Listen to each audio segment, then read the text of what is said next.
Mic check. Mic check. 1 2 1 2.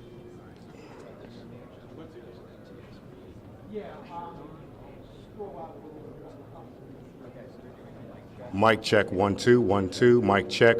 1 2 1 2 3 1 1 1 2 1 2 1 2 1.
Thank you for joining us. My name is Jennifer Homendy, and I'm the chairwoman of the National Transportation Safety Board.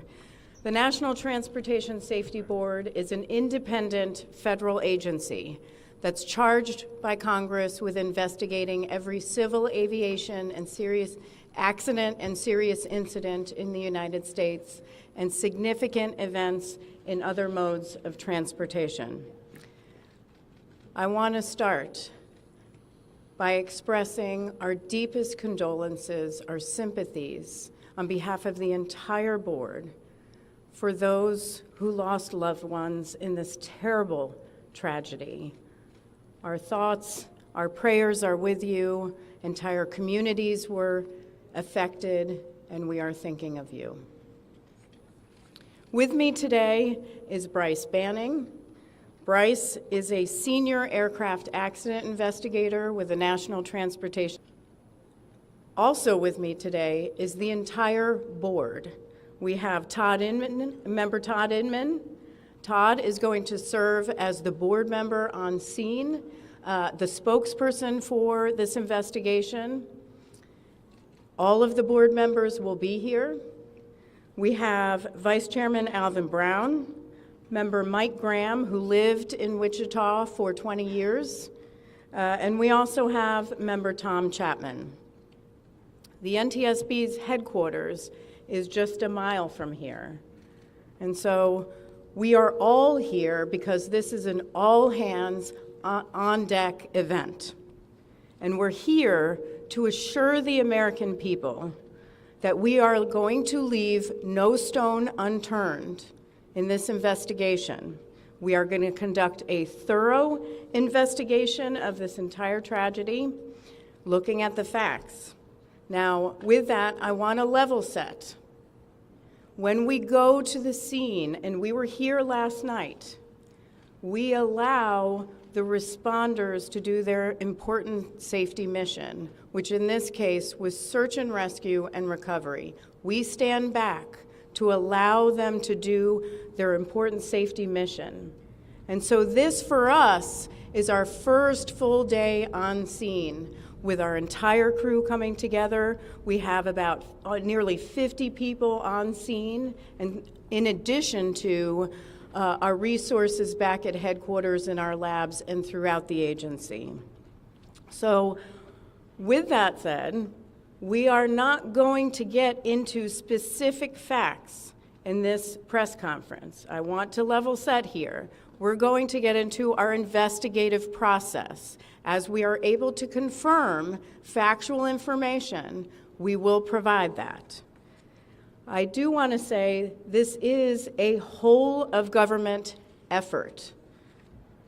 I was able to brief, along with others, the President of the United States and the Vice President this afternoon for leadership, for their tremendous support of the NTSB, for our investigators, and for the responders that are on scene doing an important mission.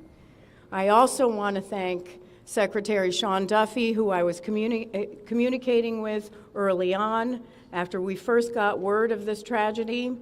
We've been working together throughout the day, along with his team at the DOT and within FAA.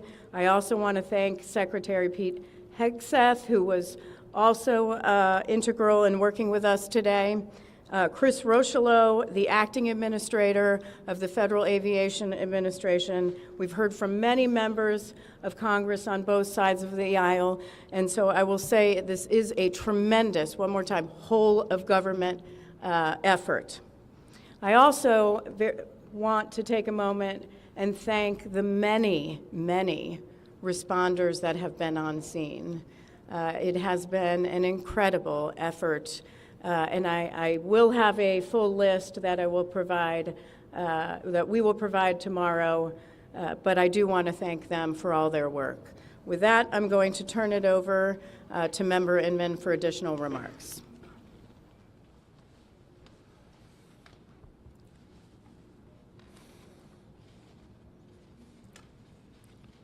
So today is our first full day on scene.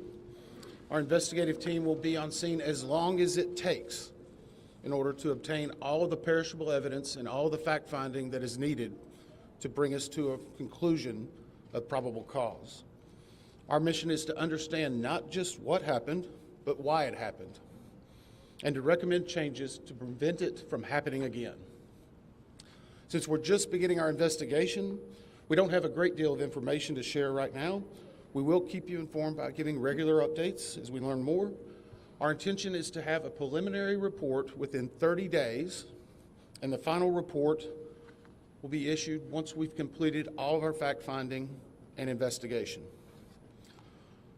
Now, we will not be determining the probable cause of the accident while we are here on scene, nor will we speculate about what may have caused this accident.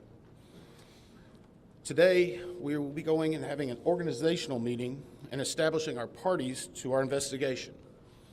We currently have the following parties that are already identified: PSA Airlines, GE Aerospace, Sikorsky, FAA, NACTA, which represents the air traffic controllers, ALPA, which represents the pilots, Army, AFA, which represents the flight attendants. The Transportation Safety Board of Canada will be an accredited representative under Annex 13 of ICAO. They will be supplemented by MHIRG as a technical advisor. They were previously known as midair. The NTSB offers this party status to those companies, government agencies, and associations that have employees, activities, or equipment involved in the accident. We offer that because they will provide technical expertise and relevant information supporting the development of the best possible factual record. Once they join this investigation, they are not permitted to release documents or talk publicly about the investigation without the consent of the NTSB. So I want to stress this. It is only the NTSB that will provide information related to this investigation, with one exception. Regarding the fatalities that occurred, that notification will be handled by the DC medical examiner. We will not be discussing fatalities or names. That will be handled by them as the proper authority. So we want to talk a little bit about our process. We will analyze the facts and determine the probable cause of the accident, and then issue a report of those determinations. I also want to talk a little bit about some additional people that are here with us, and they're very important to us, and that is our family assistance group. Later today, we will be briefing the families. We normally try to do this before a media event, but in this case, they're still arriving. Our family assistance specialists are already working closely with local officials and others to help assist them in their efforts to support everyone that's affected by this accident. And let me just reiterate what the chair said. A loss of life in an aviation accident is very unusual in the United States, and our heartfelt sorrow goes out to everyone that's affected. It affects us, it affects everyone around us. There are a lot of people hurting today. We will help find out what happened. We will do it factually, and we will do it accurately. As part of this, we are going to be standing up some specific working groups. Those working groups will be operations. They will be looking at the history of the accident flight and crew members' duties for as many days before the crash as appears relevant. We will be forming a structures group, which will be the documentation of the airframe, calculation of impact angles to help determine the plane's pre-impact course and altitude. We'll have a power plants group. They will do the examination of the engines and the engine accessories. We'll have a systems group. They will study the components of the plane's hydraulic, electrical, pneumatic, and associated systems, together with the instruments and elements of the flight control system. We'll have an air traffic control group. They will do reconstruction and review of air traffic control systems provided to and including acquisition of pertinent flight track surveillance information, what you might typically think of as radar or ADSB, along with controller pilot communications. We will also have a survival factors group. They will be doing the documentation of impact, forces and injuries, community emergency planning, and all crash and fire rescue efforts. Also, due to the unique nature of this crash, we will be having a helicopter group as well. Lastly, we will have a human performance group, and this will not be its own group. It will actually be a part of the operations, air traffic control, and helicopter groups. They will study the crew performance and all before the accident factors that might be involved in human error, including fatigue, medication, medical histories, training, workload, equipment design, and work environment. Now we're going to take a few questions, but I will again stress we don't have a lot of information now. We will continue to gather that. We will try to release it as we can, but we will only talk about the facts of the case that we know right now. I'm going to ask, we'll call on a few people. I'm going to ask that you state your name and affiliation. James Matthews from Sky News. So we've heard from President Trump today talking about DEI hiring policies within the FAA and associating that with the cause of this accident. What do you say to that? Well, unfortunately, I didn't hear the remarks. I was briefing House and Senate members, but I believe, Chair, would you like to take them? As part of any investigation, we look at the human, the machine, and the environment. So we will look at all the humans that were involved in this accident. Again, we will look at the aircraft, we will look at the helicopter, we will look at the environment in which they were operating in. That is standard in any part of our investigation. I'll turn it back. Chair, can I ask you, has the flight data recorder been recovered yet? And what is the difficulty in a water disaster like this, which presents a very difficult environment for your investigators and the people out on the water? Recorders. And we have not recovered the flight data recorders yet. We know they're there. They are underwater. This is not unusual for the NTSB. We have many times recovered flight data recorders in water. We have our lab right here that is about a mile from the NTSB, so it's not unusual. And once we get those, we'll be able to get those read and information from them to be able to provide further information to you. I'm going to turn it back over to Member Inman. Sir. Henry with CBS News. Earlier today, Defense Secretary Pete Hegseth said a mistake was made last night. Based off of you all's initial investigations and preliminary findings, have you all been able to tell whether this was human error or mechanical failure? The question was, has there been human error or mechanical failure? We don't know what we know just yet. We do not know enough facts to be able to rule in or out human factor, mechanical factors. That is part of the NTSB investigative process, the time that's necessary. But I'd also like to reiterate, if we find something that is a significant issue that warrants immediate action, we will not hesitate to make those recommendations and make them public. We have a good track record on that, and we want to continue doing so. Sir? Hello, sir. Tom Costello with NBC News. Does it hurt your investigative process, maybe for the chairman, does it hurt your investigative process to have the president already suggesting possible causes here as you try to keep an open mind and begin this investigation? Sure. Tom, with all due respect, I think the press also likes to state what probable cause is before we get to the probable cause. So what I'm going to say is you need to give us time. You need to give NTSB, it's not that we don't have information. We do have information. We have data. We have substantial amounts of information. We need to verify information.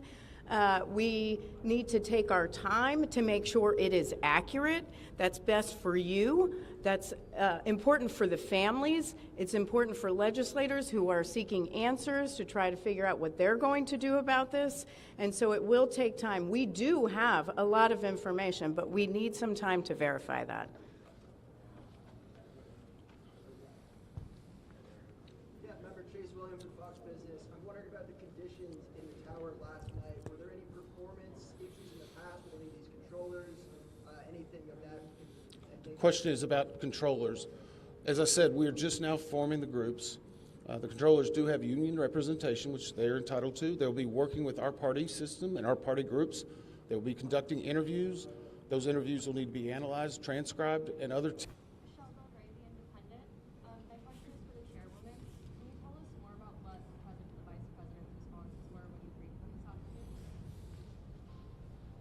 Sure. So the question was about my briefing for the president and the vice president. As is standard, we offer briefings on our process and what we know, and this was a briefing with the president and vice president and with Secretary Duffy and Secretary Hegseth and also the acting administrator of the FAA. There was discussion on what we know so far and our process, and that was about it.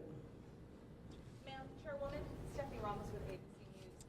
Similar to Tom Costello's question, the president has stated what may have caused the crash, stating common sense. Does that affect your progress at all at this early stage? Yeah, so the NTSB, we conduct an important safety mission where we take a very careful approach.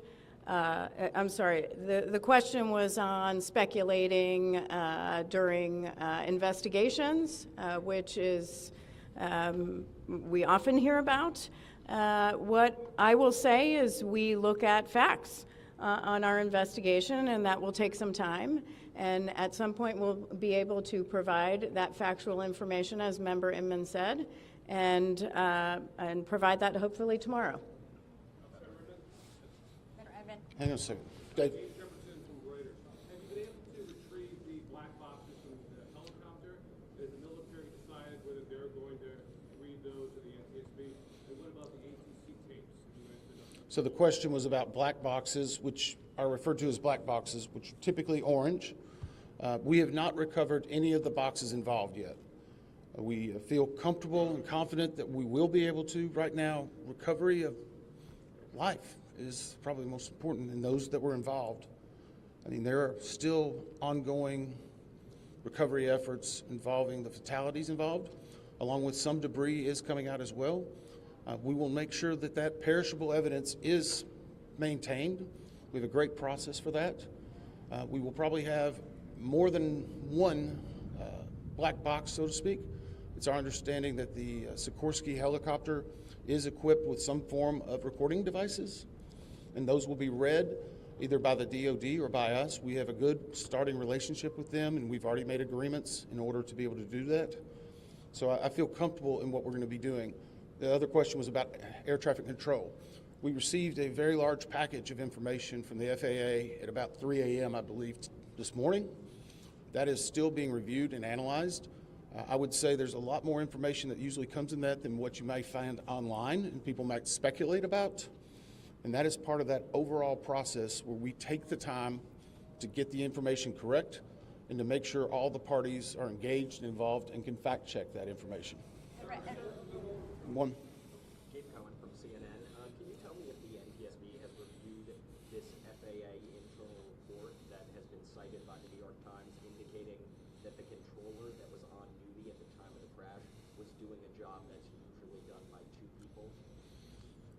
We have not reviewed any specific reports about the controllers at this time, at least from the leadership team.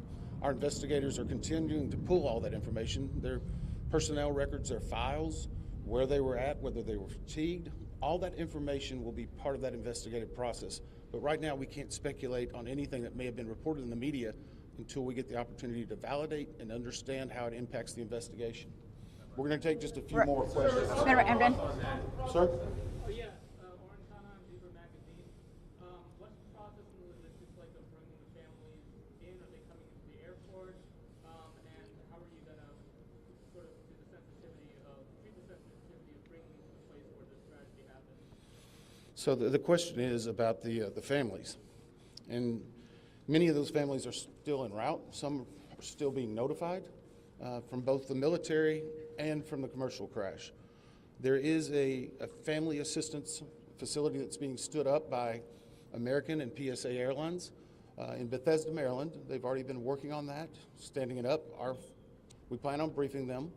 It is customary that at some point, if the families wish to go to part of the accident site, that we would arrange such a thing, but it will only be when we know that it's safe, we have the correct perishable evidence, and we can do it in the proper modesty that should be for those family members. It will be a little bit of a process, but it will take some time.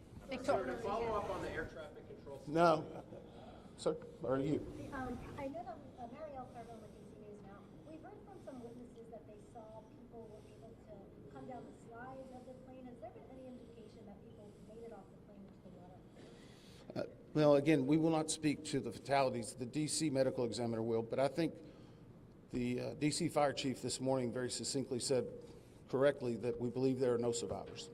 But they're off the plane, like did they even get out of the plane? Last question? So, hang on one second. Right now, we're going through the debris fields. Nothing we've seen would indicate that maybe slides or chutes were deployed. It was a very quick, rapid impact, but we've seen nothing in that regard so far from the evidence we had, but we still need to verify all of that information. One more question? Victoria Sanford, ABC7. Sir, are you going to be looking at the family member's cell phone? Go ahead. Jeff Cook, ABC News. What do you know about the altitude of the helicopter at the moment of impact? And can you talk about the procedure for such helicopters in that area? The question was about the helicopter procedures. And in D.C., it's kind of a unique environment.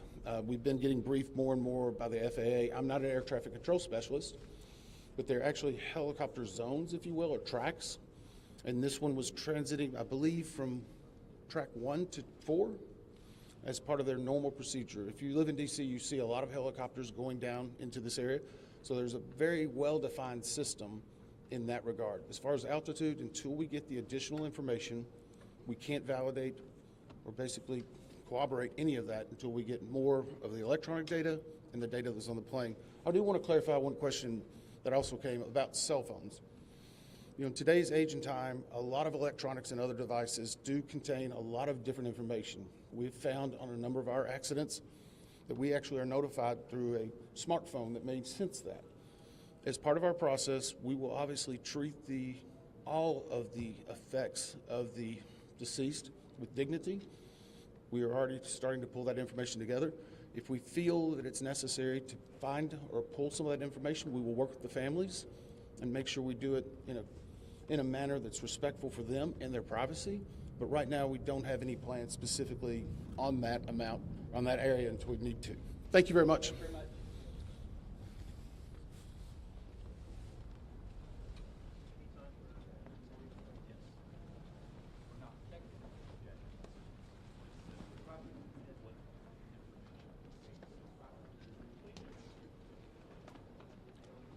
For further updates on media briefings and other developments, please follow on X or Twitter at NTSB_newsroom. That's where press briefings will be announced. If it's not announced on NTSB Newsroom, that means we are not having one. Oftentimes there are other press conferences during the day, but only NTSB press conferences will be announced on at NTSB_newsroom. As far as we know, this will be the location for the briefings tomorrow, at least. Anything else today? Nothing today that we know of. If we do have information, We will either tweet it out on Newsroom as we speak, or we'll include it in tomorrow's briefing. Can you spell his name? Sure. It's NTSB board member Todd Inman. TODD, IN as in Nancy, M as in Mary, AN. And it's NTSB board chairman Jennifer, regular spelling, Homendy. HOM as in Mary, EN as in Nancy, DY.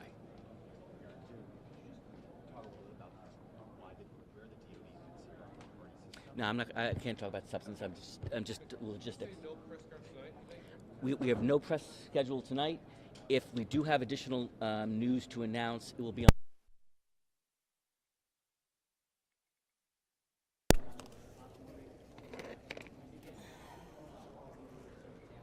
All right, are they rolling? You think they're rolling? I'll text.